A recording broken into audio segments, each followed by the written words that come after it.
Prepare for an exhilarating journey through 5 chess games that will keep you on the edge of your seat. Even the strongest players found themselves checkmated in the opening as we delve into these mind-blowing encounters. This video promises to keep you enthralled as you delve into captivating tactical concepts that can elevate your chess skills to unprecedented levels. But wait, there's more. I've got an intriguing chess puzzle waiting for all of you. Be sure to stick around until the end to enjoy the complete experience.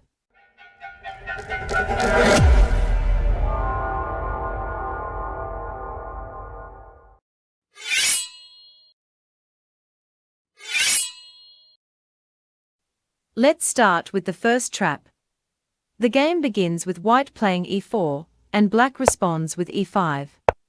White proceeds to attack the e5 pawn, while black defends with knight c6. White plays c3, preparing for a future move of d4. Black counters with knight f6, and white follows up with d4, attacking the center.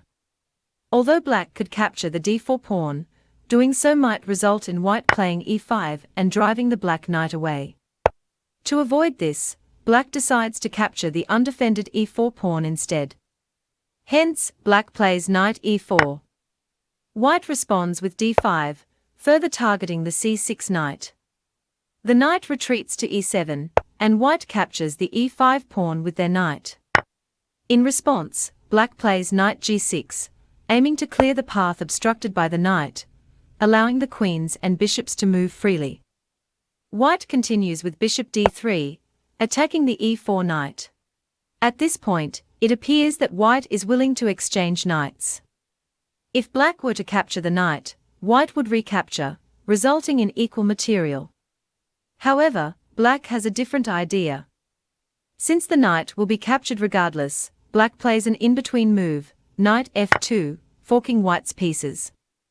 Surprisingly, instead of capturing the knight, white makes a daring move by playing bishop g6, leaving black bewildered by the queen sacrifice. Puzzled, black takes the queen with knight d1, considering it to be a blunder. However, capturing the queen proves to be a fatal mistake, as white now initiates a mating attack. The first move is bishop f7 check, forcing the king to move to e7, the only available square. White follows up with bishop g5 check, leaving the king with just one place to go, d6. White captures the king with their knight, knight c4 check. The king's only remaining square is c5. Instead of being greedy and capturing the black queen, white decides to deliver the final blow by playing knight b to a3. With the black king vulnerable and exposed, this knight move denies the king even one more square, while providing protection to another knight. At this point, black is in a hopeless position, desperately attempting to salvage the game by capturing the free bishop and saving their queen. However, black's move queen g5 seals their fate as white delivers checkmate with b4.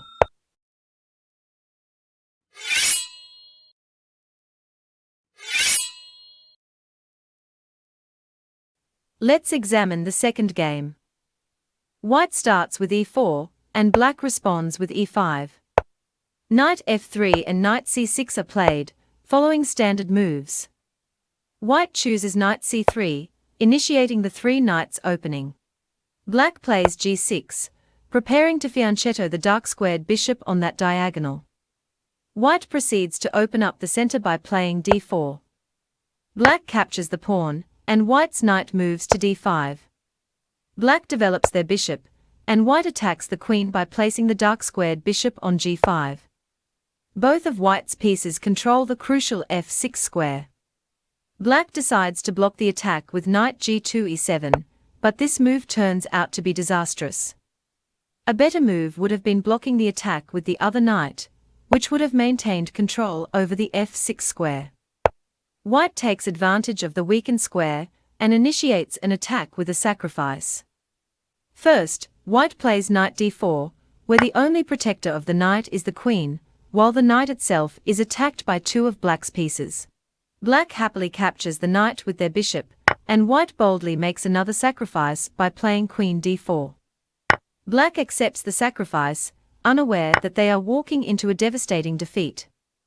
White now attacks the king with knight f6, forcing the king to move to the only available square, f8. Finally, bishop s6 delivers the checkmate, ending the game for black.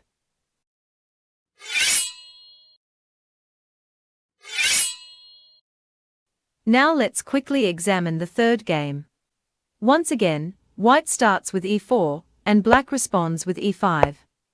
White attacks the e5 pawn, and black defends with knight c6.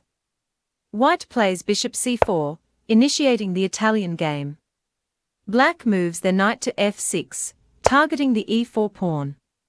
Instead of choosing the solid moves of d3 or knight c3 to protect the pawn, white opts for an interesting move, knight g5, attacking the vulnerable f7 pawn along with the bishop. Black responds by playing d5 to block the attack.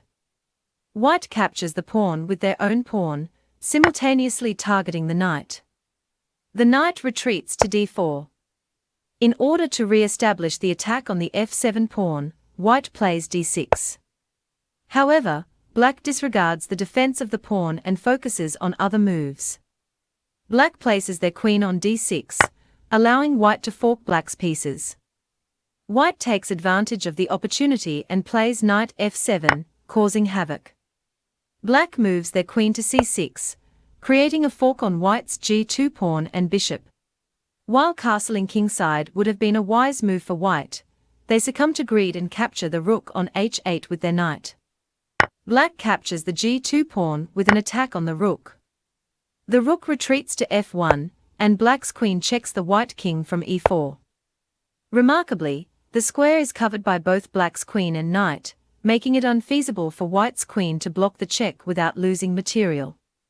Therefore, without hesitation, white plays bishop e2 to block the check. Unfortunately, this move turns out to be a dreadful blunder. Black swiftly concludes the game with knight f3, executing a splendid smothered checkmate.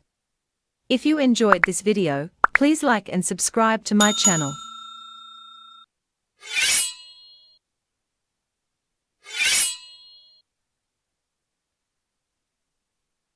Let's move on to another remarkable game.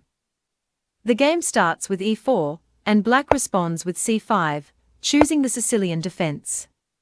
Knight f3 and knight c6 are played, and white decides to open up the center with d4.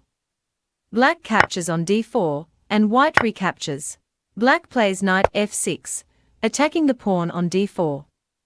White defends the pawn by moving the knight to c3. Black plays e5, attacking the knight, and white moves the knight to b5. Black plays t6, following standard opening moves. White plays knight d5, with both knights aiming at the weak c7 square and threatening to fork black's pieces. Black doesn't want to lose material, so they capture the knight on d5. White recaptures with the pawn, attacking the knight on e7. The knight moves to e7, putting pressure on the d5 pawn. White plays c4, further solidifying control over the center and providing additional protection to the white pieces. Black, feeling uncomfortable with the knight's placement, plays a6, which initially seems normal but immediately worsens black's position. White responds with queen a4, as capturing the knight would result in the white queen taking the free rook, putting black at a severe material disadvantage. Black counters with bishop d7, targeting the queen and pinning the knight with an attack from the pawn. Black thinks their position is strong, but they fail to realize that white can now checkmate immediately with knight into d6, executing a smothered mate.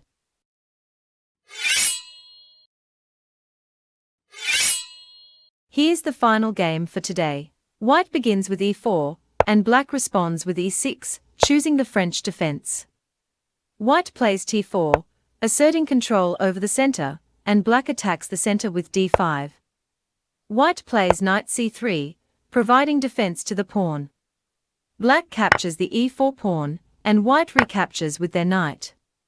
Black now plays knight d7, intending to develop the knight to f6. Black expects white to exchange pieces on the g6 square, but white surprises by playing knight f to g5, attacking the weak f7 pawn. Undeterred, black plays bishop e7, preparing to castle kingside. White shocks black by sacrificing their knight with knight into f7, as black's queen is trapped and under attack. Black is forced to capture the knight with their king, and white's other knight jumps to g5, putting pressure on the king and the weak pawn. If the king goes to a8, knight into e6 would win black's queen. If the king goes to f8, knight into e6 would also fork black's pieces, winning the queen again. The only logical move is for the king to go to g8. White happily captures the pawn, attacking black's queen, which moves to e8, the only logical square.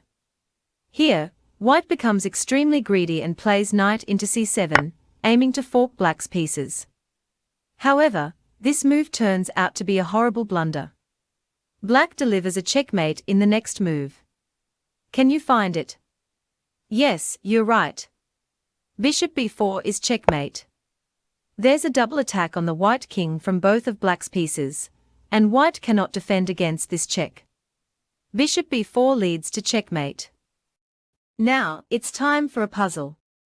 In the given position, it's white's turn, and you need to find the best move for white.